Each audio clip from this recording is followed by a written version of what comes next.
Dobrý deň, volám sa Marek Bohunický a prevediem vás nejakými informáciami a ukážkami ku kurzu celostnej procesovej terapie. Je to využiteľné nielen pre tých, ktorí by sa chystali na kurz, ale vôbec aj v zmysle toho, ako nám funguje telo, aké veci ovplyvňujú našu psychiku a čo by sme s tým vedeli spraviť na tej fyzickej úrovni. Takže prvou základnou vecou je, že všetci sme ovplyvňovaní takou vecou, ako je príliv a odliv. Čiže nielen more a všetky zvieratá na tom fungujú, ale aj náš systém hlboko vnútri. Dalo by sa povedať, že z detstva tento pohyb veľmi dobre poznáme. A je to pohyb, ktorý v hĺbke nášho tela pracuje stále. Sú to jednotlivé vlny, prílivy a odlivy, voláme to aj dých života, čiže niečo, čo rozhýbáva a je úplne základným, esenciálnym pre akýkoľvek náš pohyb. Keby sme si zobrali základnú líniu tela, ktorá ide do stredu hlavy a vychádza cez oblasť hrádze, ďalej do zeme, do jadra zeme a ďalej, tak je to línia, kde hovoríme, že cítime sa v strede, sme vycentrovaní, vnímame sami seba, v prípade, že vnímame túto svoju líniu a vnímame aj druhého a jeho líniu, tak sa dostávame do niečoho, čomu hovoríme skutočný dialog. A to by mohlo byť vlastne aj témou súčasnej doby, dostávať sa do skutočného dialogu medzi sebou. V rámci celostnej procesovej terapie používame prvky, ktoré sú z kraniosakrálnej biodynamickej terapie, sú z rôznych foriem psychoterapii. A to, čo je najdôležitejšie, tak je to niečo, čo je ľudské a úplne prirodzené a bežné, a to je forma dotyku a nejakého zdieľania s druhým človekom, kde môžeme povedať, že ho neposudzujeme, nehodnotíme, len s ním nejakým spôsobom trávime čas a vnímame ho, vnímame sa navzájom. Čiže človek, ktorý príde na takúto formu terapie, tak väčšinou najčastejšie leží na chrbáte. Aj keď kedykoľvek si môže zmeniť polohu podľa toho, ako sa bude cítiť, kde v jeho momente to môže byť, že sa bude potrebovať natočiť, zbaliť sa, schúliť sa, dať si ruky za hlavu alebo čokoľvek, preložiť nohy, akokoľvek to zrovna v tej chvíli cíti, tak to môže spraviť. Čiže pre nás jednou z najdôležitejších vecí je dodržiavanie osobných hraníc klienta a samozrejme svojich vlastných. To znamená, že na akúkoľvek časť tela, kam by sme sa chceli dotýkať, tak sa predtým v prôvodnom rozhovore pýtame, že či je pre neho OK, keď sa ho budeme dotýkať, alebo či má nejaké miesta, kde to nemá rád.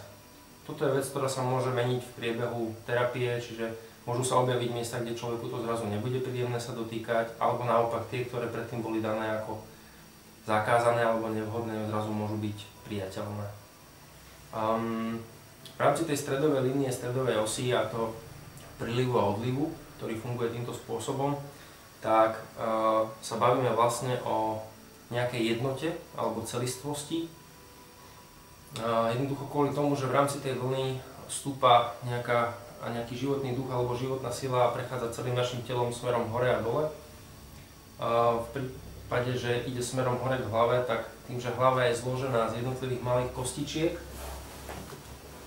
a všetky tieto farebné časti, ktoré sú, tak sú vlastne, by mali byť pospájané pohyblivými, nazvime to, švami. A keď ide vlna smerom hore, tak hlava sa jemne rozťahuje, robí priestor, dalo by sa povedať, že sa vyventiluje, príde miesto na nové myšlienky, je tam taký hlboký nádych pre hlavu a uvoľnenie a potom pri tom výdychu sa hlava zase a kosti stiahnu dole a smeruje to smerom dole, kde sa zase rozťahuje pánva a tento spôsob vlastne vyživuje a spája nohy s trupom.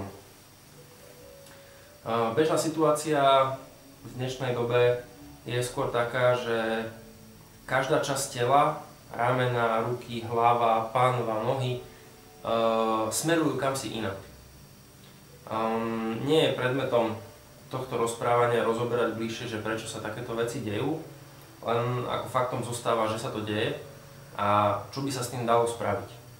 A pre nás to znamená to, že pokiaľ hlava chodí týmto spôsobom, alebo takto, trup si chodí nejako, jedna noha ide vpravo, druhá ide vľavo, bedrá sa neotáčajú rovnakým spôsobom, tak by sa dalo povedať, že pre nás vnútorne ako psychický pocit to je niečo také ako pocit roztrieštenosti, necelistvosti, toho neviem kam smerujem, kam ma to volá, čo chcem robiť, kam potrebujem ísť a tak ďalej a tak ďalej. Čiže čím viacej týchto častí funguje nezávisle od seba, tak sa to viacej blíži k tomu, že vlastne nevieme, o čo nám tu ide a ako sa cítime. Čiže prvotnou myšlienkou toho celého je, že týmto jemným pôsobením a zdieľaním priestoru sa človek cíti stále bezpečnejšie v tom prijať to, ako to má, aký je.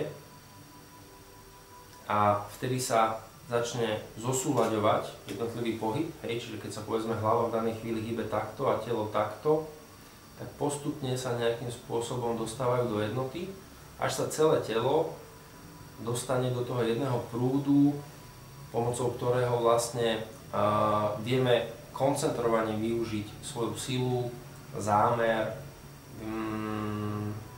nastaviť alebo teda dosiahnuť tie svoje ciele, ktoré momentálne máme dané. Čo je ďalšou dôležitou vecou, tak máme niečo, že máme nejakým spôsobom fyzické telo a máme nejaký vnútorný pocit k nemu. K tomu vnútornému pocitu chcem povedať, že v rôznych kultúrach bol nazývaný rôznym spôsobom. Mne sa páči osobne názov snové telo alebo vnútorné telo, energetické telo, telo duše. Sú to rôzne názvy, ktoré v podstate oslovujú tú istú vec. A dôležité je to, že v našej kultúre sme učení dodržiavať nejakú pozíciu tela, nejako vyzerať, mať nejaký výzor, ktorý je braný ostatnými.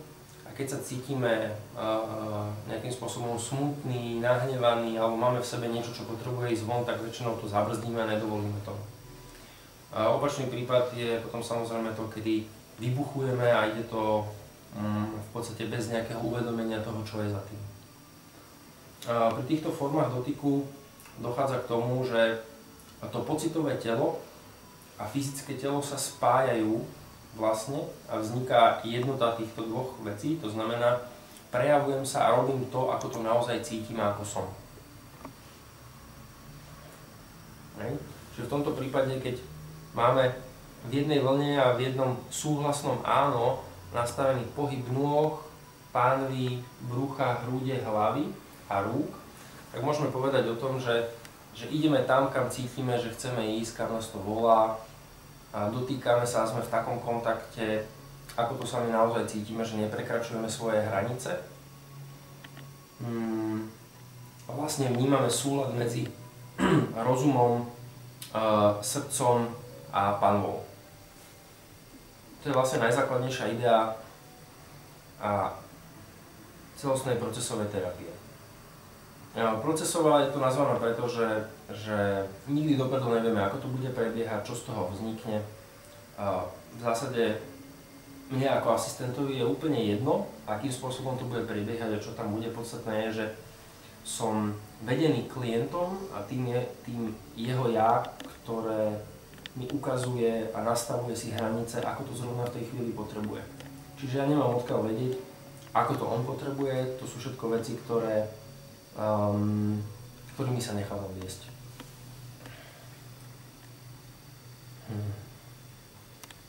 Čiže bavíme sa o dotykových veciach, dotykových zónach a v dotyku je dôležitá jedna vec a to je spôsob mojej prítomnosti. Ja to delím na 3 základné typy dotyku. Jeden je taký, kedy sa dotýkam, no vlastne sa veľmi dotýkať nechcem, mám na to hranicu alebo povedané nie a som ako keby odtiahnutý, že síce som dotykovo tu, ale dotýkam sa takto. A ten klient ma cíti, že ja sám mám obavu z toho dotyku, alebo som si tam není istý. Druhý typ dotyku je, keď niekoho zavalím a dotýkam sa tak, že sa o neho opieram. No a tretí typ dotyku to je ten stredný, v ktorom hovoríme, že ja vnímam svoje ťažisko, svoju líniu, svoje hranice, vnímam svoju kožu, vnímam jeho kožu, dotýkam sa spôsobom, kedy on cíti, že ja som tu, mám svoju pevnosť, jemnosť, ale on má svoju slobodu aj tým, že sa ho dotýka. Čiže spôsob dotyku ruky je taký, ako keby som sa jemne prilepil na tú oblasť tela, v prípade, že to je povolené, a nechávam sa viesť jeho dotykom. Čiže na našom tele vznikajú rôzne pohyby, vlny, otáčania, vlna smerom hore, dole. Čiže to, ako sa telo hýbe, ja ho jednoducho iba nasledujem. A niekedy ten pohyb môže byť veľmi jemnučký. Tak jemnučký, že sa na fyzickom tele ešte neprejavuje, ale prejavuje sa povedzme v pohybe kože alebo vnútorných tekutín. A mojou vedomou prítomnosťou a zameraním pozornosti dovolujem vedomiu klienta, alebo dávam mu takú ponuku, aby zameral pohyb a nechal sa ním viesť. To znamená, že si uvedomí tú silu života, ktorá v ňom vyvoláva pohyb a postupne môže dovoliť to, aby sa prejavila cez jeho fyzické telo a fyzické konanie tak, ako to on sám má kde si v hĺbke nastavené. Čiže v podstate tomuto hovoríme dovoliť si prejaviť sa tak, ako to mám, ako sa cítim, ako naozaj teraz som. Že tej životnej sile, ktorá cez mňa prúdi v nejakom prejave, sa dovolím prejaviť. A som si toho vedomý. V dotyku je veľmi dôležité, že máme kožu. Je to naša ochrana a je to ochrana nielen na fyzickej úrovni, ale aj na úrovni psychickej a môžeme povedať, že aj spirituálnej. Čiže jednou z najdôležitejších vecí pri kurze celostnej procesovej terapie je naučiť sa vnímať seba a pracovať sám so sebou. Čiže nie je to v prvom rade ako pracovať s druhým, ale ako si nájsť vedomie seba. Čiže byť si seba vedomý tým, že sám seba vnímam. A vnímať svoju kožu v podstate tak, že keď sa jej nedotýkam, tak o nej viem, že tam je. A tým istým spôsobom pristupujeme aj ku klientovi, že keď sa ho dotknem, tak vždy v prvom rade si navnímavam jeho kožu a je to kvôli tomu, že vtedy pracujeme v zdravých hraniciach. To znamená, nevznikajú napríklad formy závislosti, alebo zároveň ja si viem otestovať, či nie som príliš ďaleko svojou vedomou prítomnosťou a čokoľvek potom robím cez ten vnem, že moja koža sa dotýka kože klienta. A čokoľvek sa deje ďalej horšie, či už sa zameriavam na svaly, na kosti, na tekutiny, alebo prípadne pracujem na tej energetickej stránke, tak to robím vždy s tým, že zostáva jedna časť vedomia, ktorá vie, že sa dotýkam jeho kože a čokoľvek ďalšie hlbšie budem robiť, tak toto mi predstavuje fyzickú stránku našich osobných hraníc. Hej. Občas sa stáva, že niekto nechce vnímať svoju kožu. Je to častokrát preto, že nebolo pre nás bezpečné si udržať svoje hranice. Častokrát v detstve sme ako deti niekam ťahaní, vláčení alebo sme nechávaní sami a tak ďalej. Čiže to sú veci, ktoré nám potom spôsobujú, že nevnímame ako dobre cítiť svoje hranice, pretože potrebujeme pozornosť a ju nejakým spôsobom dostať. Čiže pri tomto spôsobe dotyku opäť nachádzame tie svoje hranice, to ako to chceme sami a aký je náš skutočný prejav. Okay. Takže čo je vlastne ponukou pre ľudí, ktorí by chceli ísť na takýto kurz celostnej procesovej terapie, je to zosúladiť a ozdraviť svoje fyzické telo, naučiť sa komunikovať to, čo potrebujeme, to, čo chceme alebo to, čo nechceme smerom k druhým. V rámci starých bojových umení, z ktorých vlastne poznáme toky, ako sú tai chi a podobne, tak je veľký rozdiel pohybu a jednoty tela oproti tomu, ako to poznáme tu u nás na západe, a to je to, že u nás na západe používame končatiny v podstate nezávisle od pohybu tela a prejavuje sa to aj pri tomto prílive a odlive. Čiže keď mi ide rameno samostatne, ruka kam si inám, ďalšie hentam a telo inak, tak v podstate nie sme ako keby v jednom smere a míňame veľa energie na to, keď sa chceme kam si dostať. Čiže na tom bode si potrebujeme najprv uvedomiť, kam sa hýbeme, kam chceme naozaj ísť a čo sa deje s našim telom. Dalo by sa povedať, že uvoľniť sa v tomto neznáme, začať mu dôverovať a dovoliť si sa ním nechať viesť.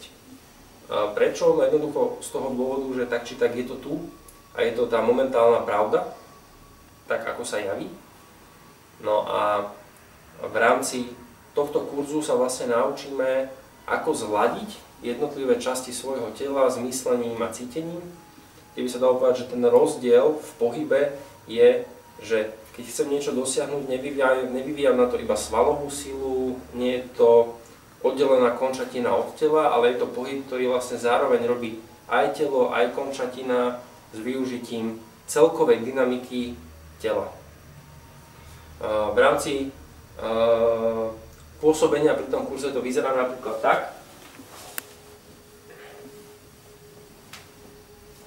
že keď človek leží a niekto mu pôsobí na hrudník alebo na bedra, tak ten pohyb bedier je častokrát tak, že jedno bedro sa hýbe sem, druhé bedro sa hýbe sem a po čase, pri tom vedomom kontakte, keď si začne uvedomovať človek, že aha, mám tu bedra, tak je to ako keby sa jedno bedro začalo pozerať na druhé, že ahoj, patríme k sebe, že možno máme nejakú spoločnú cestu, že nemusí mať každé bedro svoj smer a svoj zámer, zladia sa a vtedy vzniká spojenie medzi bedrami, pánvou, postupne ramenami a keď sa toto celé zladí, tak tá sila tela a mysle sa dostáva do jednoty. Čiže nebude to, že keď sa chce človek otočiť, tak robí toto, všetky takéto pohyby divné. Je to jeden dynamický pohyb, ktorý sa prejaví vlastne potom aj v rámci celkového fungovania.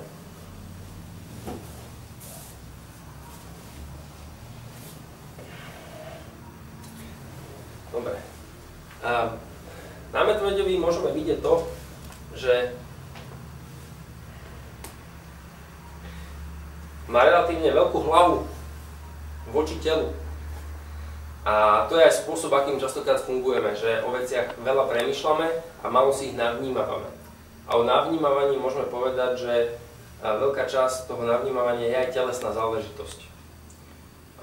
Možno veľa hovorím o tom tele a telesnosti, ale v zásade telo je náš úplne prvý domov, do ktorého sem na zem prídeme a ktoré nám dovoluje nejakým spôsobom tu fungovať. Čiže opäť, jedným zo zámerov tohto kurzu je, aby sme si dobre obliekli svoje vlastné telo a pomocou tohto sa cítili sebaistejšie, prijali sami seba a urobili si ten svoj svet tak komfortným, ako sami uznáme za vhodné. Čiže toto je ponuka pre ľudí, ktorí by sa zaujímali o svoje telo a o to, ako to vnútri majú naozaj nastavené a možno by chceli vstúpiť už do nového oproti tomu, ako to majú teraz. Čiže pracujeme tam v oblasti hlavy, sú rôzne dotyky, čo sa týka očí, uší, hlavy, krku, ramena, hrudník, brucho, pánva a nohy. A vždy je to so súhlasom klienta, s dodržaním jeho vlastných hraníc, formy dotyku, pohybu a toho, ako to zrovna má. Tak to je asi všetko.